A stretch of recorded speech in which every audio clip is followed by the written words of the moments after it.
sokinlik istagan ko'ngillar uchun. Sakina.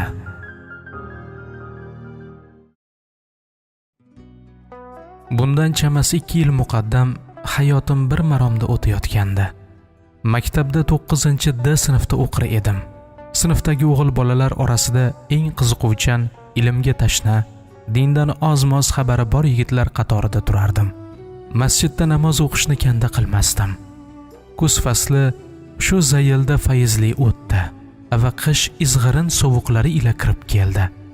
Yangi yil bayramidan keyin ta'tildan qaytib maktabga qaytdik va o'qishimizni davom ettirdik.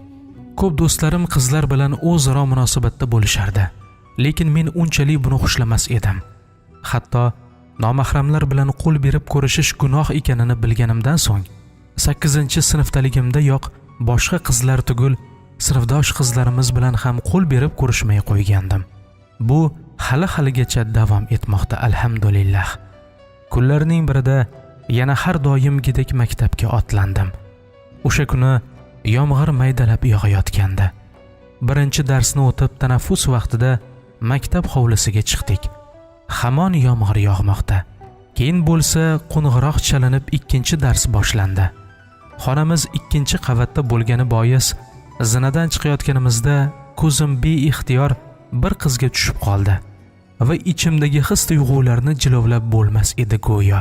Bu ish gunoh ekanini tezda anglab, ko'zlarimni boshqa tomonga qaratdim va xonamga kirib ketdim. Darsda o'tirar ekanman, xayolim faqat unda edi. O'zimni chalg'itmoqchi bo'lardim-u, lek buni iloji bo'lmasdi. Dars tugab bo'lgach, sinf eshigini ochib, koridorga chiqsam, o'sha qiz dugonasi bilan pastga tushib ketishyapti. Ularni bir muddat kuzatdim va noilojlikdan bir sinfdoshidan so'radim. "Ukajon, shu ketayotgan pushti ro'molli qizni taniysanmi?" dedim. U esa "Ha" deb u qizni ismini aytdi. So'ngra u qizni surishtira boshladim. Qanday qiz, yaxshi xulqlimi, biron bir yigit bilan gaplashmaydimi? Xullas, u haqda barchasini bilishni istardim. Bu ishlarim gunoh tomon olib borishini bilardim-u, lekin o'zim nimalar qilib yurganimni angla olmasdim. Bu holatimni sezib qolgan do'stim birdan savollarga ko'mib tashladi meni. "Ali, senga nima bo'lyapti? Negadir o'zgarib qolding. Xayoling kimda o'zi? Ayt, o'zingga o'xshamay qolibsan" deb meni koyidi. Chunki u do'stim bilan juda ham yaqin edim. Har ishda u bilan raqobatlashardik. Masjidga ham doim birga kirib, bir safda yonma-yon namoz o'qir edik. Xullas, shu kunga qadar undan hech ham yomonlik ko'rmaganman va buni davomli bo'lishini Allohdan so'rab qolaman. Unga ishonganim uchun barchasini aytdim. O'sha o'zimdan 2 yosh kichik qizni yoqtirib qolganimni-yu va unga buni ayta olmaganimni, xullas barchasini ochiq-oydin so'zlab berdim. Shunda do'stim, "Siz ham yomonsiz, ichidan pishgan deb hazil qildi. Hazil o'z o'rniga do'stim. Sevsangiz unga ayting. U ham sevishingizni bilsin va rozi bo'lsa, o'zini aqalli siz uchun o'zgalardan muhofaza qilib tursin" dedi. Va yana siz ham gunoh yo'ldan yurmasdan, unga hech qanday ozor bermasdan sevsangiz seving. Agar sizni kuta olsa, sabr qilib siz ham kuting deb maslahat berdi. Zero Alloh duolarni ijobat qilguvchi. Shu bois faqat Allohdan so'rang baxtingizni. Agar unga erishishni istasangiz, islom bilan seving. Shunda gunoh tomon ketib qolmaysiz deb so'zini tugatdi. Shundan keyin ertasi kuni unga xat yubordim. Qabul qilishga qildi-yu, lekin xatni ko'z oldimda yirtib tashladi.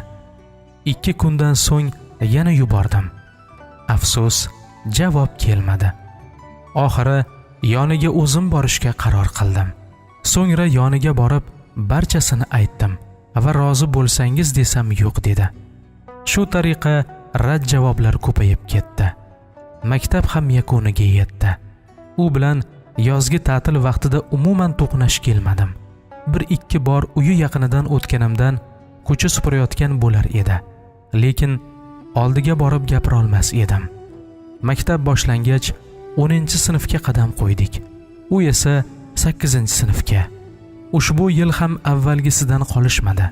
Butkul rad javobi bilan o'tib ketdi. Negadir men undan boshqasiga ko'nika olmasdim. Yaqiniga borib so'zlashim bilan ko'ziga yosh olib keting derdi. Faqat men esa uni ranjitmaslik uchun indamay ketar edim. Ortiqcha gaplar ila siquvga olmasdim. Shu zayilda yana bir yil o'tdi. O'sha paytlarda 11-sinfda o'qir ekanman, unga yaqinlashmay qo'ydim va ortiqcha gap gapirmas edim. Bir kuni uning dugonasiga telefon raqamimni berdim. Unga yetkazishini aytdim. U xo'p dedi-da, unga raqamimni yetkazib qo'ydi. O'sha kuni telefon qilib qolar deb rosa kutdim. Kechgacha kutdim, lekin qilmadi.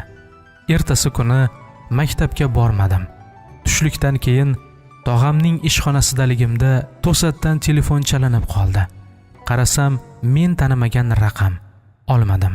Chunki yonimda tog'am va uning 3 shogirdi borligi tufayli qo'ng'iroqqa javob bermadim. Keyin bo'lsa yana 2 marta qo'ng'iroq qildi. Axiri tashqariga chiqib kim ekan deb qayta qo'ng'iroq qildim unga. U esa javob berdi va dugonasining ismini aytib, "Bu raqam unikimi?" dedi. Men esa "Yo'q, adashdingiz" deb o'chirdim. Keyin bo'lsa ketma-ket 3 ta xabar keldi. Men deya ismini yozib, dugonajon menga tez tel qilib yubor degan ma'noda yozilgan edi. Ismini yozganidan so'ng u ekanini bildim-da, oqshom qo'ng'iroq qilaman deb men ham xabar yozdim va oqshom qo'ng'iroq qildim. Afsus, o'chirilgan ekan. Tuni bilan qo'ng'iroq qildim, lekin hamon o'chirilgan edi. Axiri o'zi tongda qo'ng'iroq qilib, "Uzr, siz ekaningizni bilmabman" deb go'yoki o'zini oqlamoqchi bo'ldi. Men unga muhim gapim bor deb, "Maktabga borasizmi?" dedim. U esa "Yo'q, ertaga boraman" deb o'chirib qo'ydi. Qayta qo'ng'iroq qildim. Afsuski, allaqachon mening raqamimni bloklashga ulguribdi. Ertasiga maktabga bordim. U ham kelibdi. Darslar tugab bo'lgan payt maktab hovlisiga chiqib qarasam, men yoqtirgan qiz dugonasi bilan turgan ekan. Oldiga bordim. Birdan dugonasi menga qarab, "Uni sizda gapi bor ekan, shu bois sizni kutib turgan edik" dedi. Keyin o'zaro suhbat qurdik. U tinmay uzr so'rardi. "Meni kechiring, siz ekanligingizni bilmabman. Kuni kecha dugonalarim qo'ng'iroq raqam berib, bizniki deyishgandi" deya yana o'zini oqlay ketdi. Men javoban hech qisi yo'q deb javob berdim. "Sizni yaxshi ko'raman. Faqat rad javobini bermang, iltimos" dedim. U esa bilmasam deyishdan u yog'iga o'tmadi. Men ketishim kerak deb qoldi. Men "Xo'p, unda xayr, ertaga kelasizmi?" dedim. U "Yo'q, shanba kuni" deb ketdi. Men esa shanbani kutdim va shu kuni kelsam u kelmabdi. Surishtirsam, kecha kelganda, bugun esa "Yo'q" dedi. Demak, meni aldabdi deb ozgina xo'rsindim. Bu payt yana o'sha qahraton qish paytlari edi. Fevral oyi, hali ham unga yetisha olganim yo'q. Uni ustiga uni sevib qolganimga ropparosa 2 yil to'lganini o'ylab xunob bo'lardim. Har namozim so'ngida Allohga yuzlanib, "Ey Robbim, uni men uchun asragin. Solihalardan qilgin. Gunohlardan foriq ayla. Qur'onni qalbiga jo qil va meni unga monand solihlardan qilgin" deb yig'lab duolar qilardim. Unga yetishish uchun qo'shimcha nafil namozlar o'qir edim. Hatto tunlari tahajjudga turadigan bo'ldim. Bularni hozir eslasam, ich-ichimdan achinib ketaman o'tgan umrimga.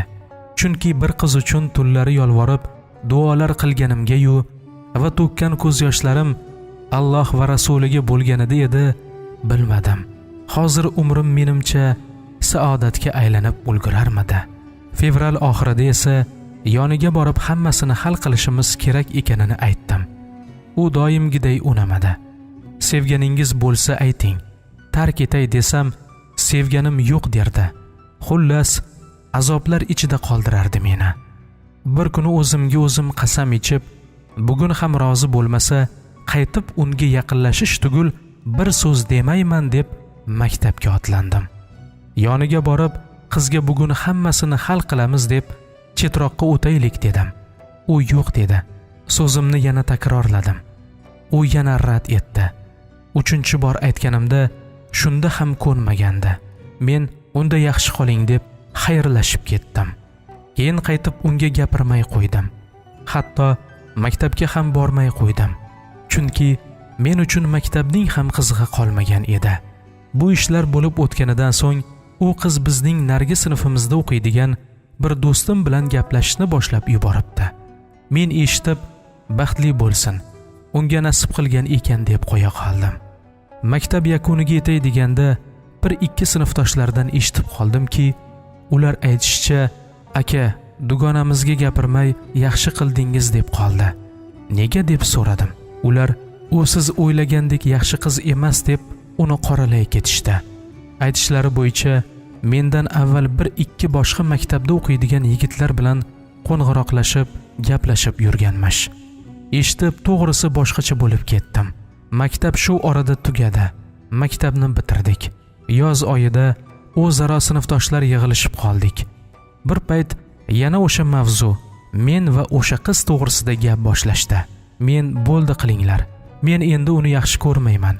Undan voz kechganman dedim. Ular birdan to'xtatib yaxshi qilgansan deb qolishdi. Nega dedim? Eshitmadingmi? Yo'q desam, u qiz hozir juda o'zgargan. Boshida hijob bo'lgani bilan hali unisi, hali bunisi bilan telefonda gaplashib yuribdi. Yigitlar qayerga boshlasa, o'sha yoqqa ketyapti. Hatto yarim kechasi yigit chaqirsa chiqyapti ekan. O'zimiz eshitdik.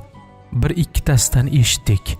Tunda derazadan yigitini kiritganini ular ham ko'rishibdi. Endi u yerda nima bo'lgani bizga qorong'u deyishdi. Men to'g'risi eshitib shokka tushib qoldim. Ichimdan alhamdulillah deb Allohga shukrlar keltirdim. Negaki shunday buzuq qizdan meni yiroq qilgani uchun. Avvaliga undan ayrilganimga ko'nika olmagandim. Lekin shuncha gaplarni bilganimdan keyin angladimki, Alloh bizlarni bekorga ayirmabdi. Shunda tushundimki, har ishda yaxshilik bo'lishini, men ayriliq deb bilgan holatim aslida men uchun yaxshilik keltirgan ekan. Subhanalloh. Endi bo'lsa, u qizga to'g'risi achinib ketyapman. Undan ham ko'proq o'zimga achinaman. O'tgan 2 yil vaqtimga achinaman. Nima bo'lsa ham bu sinovli kunlar ortda qoldi. Alhamdulillah. Endi esa juda katta tezlik bilan Allohga qaytish taraddudidaman.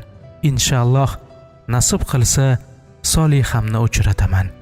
O'zimni gunohdan, fahshdan, yomonliklardan hazar qiladigan inson qilib tarbiyalasam va solih amal qilsam, bilamanki, albatta Alloh mukofotiga soliha juft ato etadi. Inshaalloh. Vassalomu alaykum va rahmatullohi va barakatuh. Ushbu voqeani kanalimiz obunachisi bo'lgan bir ukamiz hikoya qilib berdilar. Alloh taolodan ushbu ukamizga ham soliha bir juft ato etishini tilab qolamiz.